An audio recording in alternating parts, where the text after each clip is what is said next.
બજારથી ઘર સુધી. પ્રસ્તાવના: આ વિડીયોમાં આપણે જોઈશું શાકભાજીનો વેપાર કરવાવાળાની દિનચર્યા, અને એ પણ જોઈશું કે આપણે ઘરના કામમાં મદદ કરવી જોઈએ.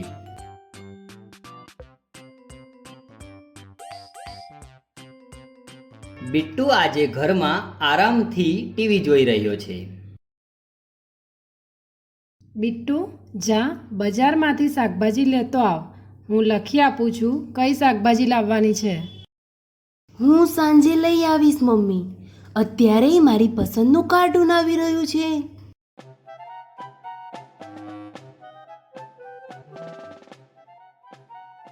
બિટ્ટુની મમ્મી શાકભાજીનું લિસ્ટ, પૈસા અને થેલી લઈને બિટ્ટુની પાસે આવે છે.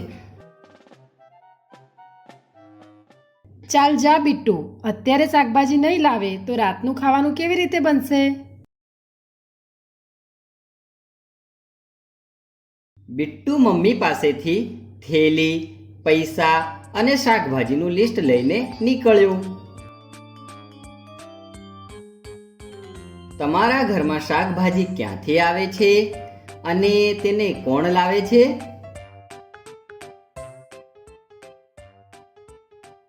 બિટ્ટુ બજારમાં શાકભાજીની દુકાન જોઈ રહ્યો છે. ત્યારે જ બિટ્ટુને મીનુ દેખાય છે. મીનુ તેના વર્ગખંડમાં ભણે છે. અરે મીનુ, તું અહીંયા? હેલો બિટ્ટુ, આ મારા પપ્પાની લારી છે. હું એમના માટે ખાવાનું લઈને આવી છું.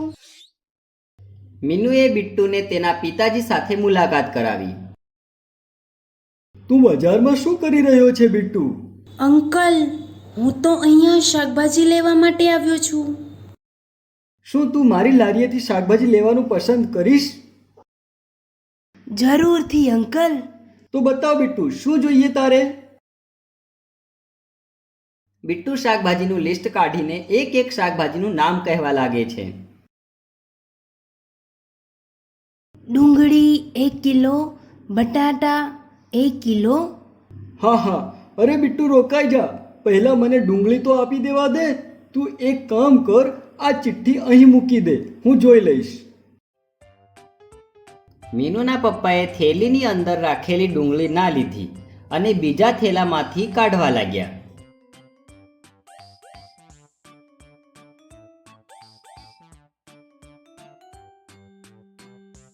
બિટ્ટુ આ જોઈને થોડો હેરાન થઈ ગયો. મીનુએ એને હેરાન જોઈને કહ્યું, બિટ્ટુ, ચિંતા ના કરીશ. એ થેલામાં બધી શાકભાજી તાજી જ છે. અમે પહેલા આગળના દિવસની વધેલી શાકભાજી વેચવાનો પ્રયત્ન કરીએ છીએ, અને જેમ જેમ શાકભાજી વેચાતી જાય છે તેમ તેમ અમે નવી શાકભાજી બહાર કાઢી મૂકી દઈએ છીએ. શું તમે જણાવી શકો છો મીનુના પપ્પા આગળના દિવસની વધેલી શાકભાજી પહેલા વેચવાનો પ્રયત્ન કેમ કરે છે?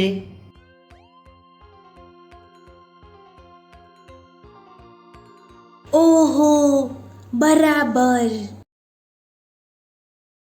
બિટ્ટુને બગાસું લેતા જોઈને મીનુએ પૂછ્યું, અરે બિટ્ટુ, શું તું સવારે વહેલો ઉઠ્યો હતો? અરે ના, આજે હું તો 9 વાગ્યે ઉઠ્યો હતો. આ સાંભળીને મીનુને નવાઈ લાગી અને બોલી, હા, 9 વાગ્યે? અમારા ઘરે તો બધા રોજ 3 વાગે જ ઉઠી જાય છે. શું તમારા ઘરમાં પણ કોઈને જલ્દી ઉઠવું પડે છે? કયા સમય પર અને શું કામ માટે?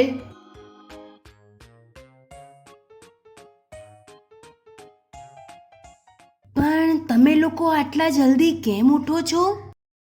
બિટ્ટુ, અમારે સવારમાં જલ્દી ઉઠીને શાક માર્કેટ જવાનું હોય છે. બિટ્ટુ વિચારવા લાગ્યો કે આ શાક માર્કેટ શું હોય છે. મીનુ, આ શાક માર્કેટ શું હોય છે? શાક માર્કેટ એક એવી જગ્યા હોય છે જ્યાં ખેડૂત પોતપોતાના ખેતરમાંથી શાકભાજી લાવીને અમારા જેવા છૂટક વેપારીને વેચે છે. બિટ્ટુને તો શાક માર્કેટ વિશે ખબર જ ન હતી. હવે તે વિચારે છે કે મીનુ અને તેના પરિવારના લોકોએ શાકભાજી વેચવા માટે બીજું શું શું કરવું પડતું હશે.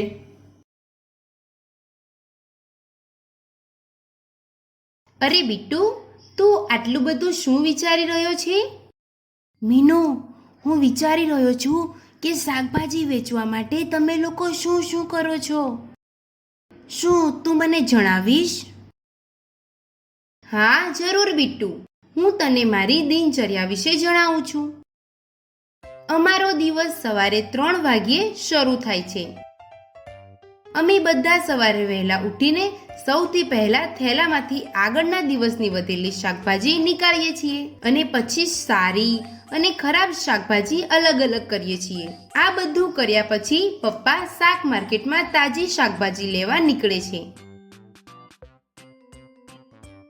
ત્યાં ઘણા બધા લોકો શાકભાજી વેચવા માટે અને ખરીદવા માટે આવે છે. શાક માર્કેટમાંથી શાકભાજી ખરીદીને થેલામાં ભરીને પપ્પા એને ઘરે લઈને આવે છે. પછી અમે તે શાકભાજીને લારી ઉપર મૂકી દઈએ છીએ. એના પછી પપ્પા એ શાકભાજીને વેચવા માટે બજારમાં આવી જાય છે. એમનો એવો પ્રયત્ન હોય છે કે જે શાકભાજી ખરાબ થઈ શકે એવી હોય એ પહેલા વેચાઈ જાય. બિટ્ટુ હવે એ વિચારી રહ્યો હતો કે મીનુને કેવી રીતે ખબર પડે કે કઈ શાકભાજી સૌથી પહેલાં ખરાબ થઈ જશે. શું તમે બિટ્ટુની મદદ કરી શકશો કે કઈ શાકભાજી સૌથી પહેલાં ખરાબ થઈ જાય અને કઈ શાકભાજી પછી?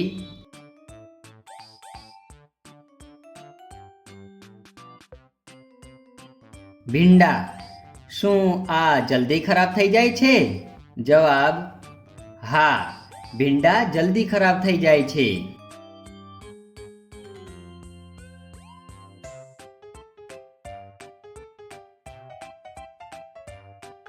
ટામેટા, એના વિશે શું કહેવા માંગશો? જવાબ: ટામેટા પણ જલ્દી ખરાબ થઈ જાય છે.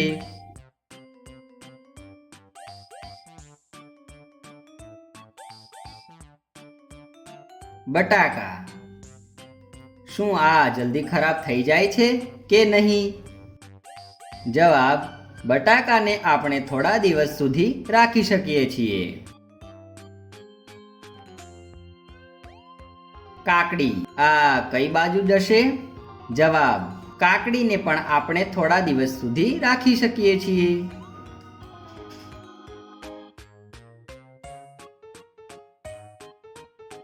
પાલક, શું આ જલ્દી ખરાબ થઈ જાય છે? જવાબ: હા, પાલક જલ્દી ખરાબ થઈ જાય છે.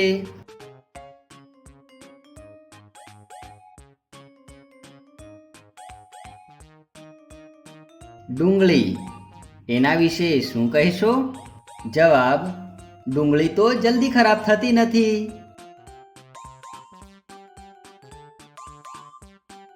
થોડા સમય પછી બિટ્ટુએ પૂછ્યું, મીનુ, તમે લોકો કામ આટલું જલ્દી કરો છો તો તેને પૂરું પણ જલ્દી કરી દેતા હશો ને? નહીં બિટ્ટુ, પપ્પા તો રાત્રે 10 વાગ્યા સુધી શાકભાજી વેચીને ઘરે આવે છે. બિટ્ટુ તો વિચારમાં પડી ગયો કે કેવી રીતે કોઈ રાતે 10 વાગે કામ પૂરું કરીને ફરીથી સવારમાં 3 વાગે કામ ચાલુ કરી શકે છે. શું તમારા ઘરમાંથી કોઈ મોડા સુધી કામ કરે છે? કેટલા વાગ્યા સુધી?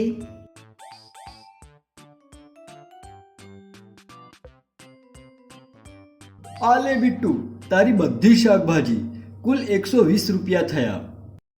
બિટ્ટુએ મીનુના પપ્પાને પૈસા આપ્યા અને બિટ્ટુ મીનુને આવજો કહી પોતાના ઘર તરફ ચાલી નીકળ્યો. બિટ્ટુ રસ્તામાં વિચારતો રહ્યો કે મીનુ પોતાના પરિવારની કેટલી મદદ કરે છે. તમે તમારા પરિવારના મોટા લોકોની મદદ કેવી રીતે કરો છો? બિટ્ટુ શાકભાજીથી ભરેલી થેલી લઈને ઘરે પહોંચે છે. બિટ્ટુની મમ્મી થેલી ખોલે છે અને શાકભાજી જુએ છે.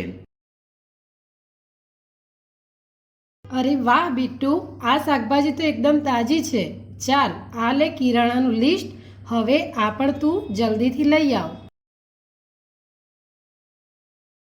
અરે નહીં. સારાંશ: આ વિડીયોમાં આપણે શાકભાજીનો વેપાર કરવાવાળાની પૂરી દિનચર્યા જોઈ.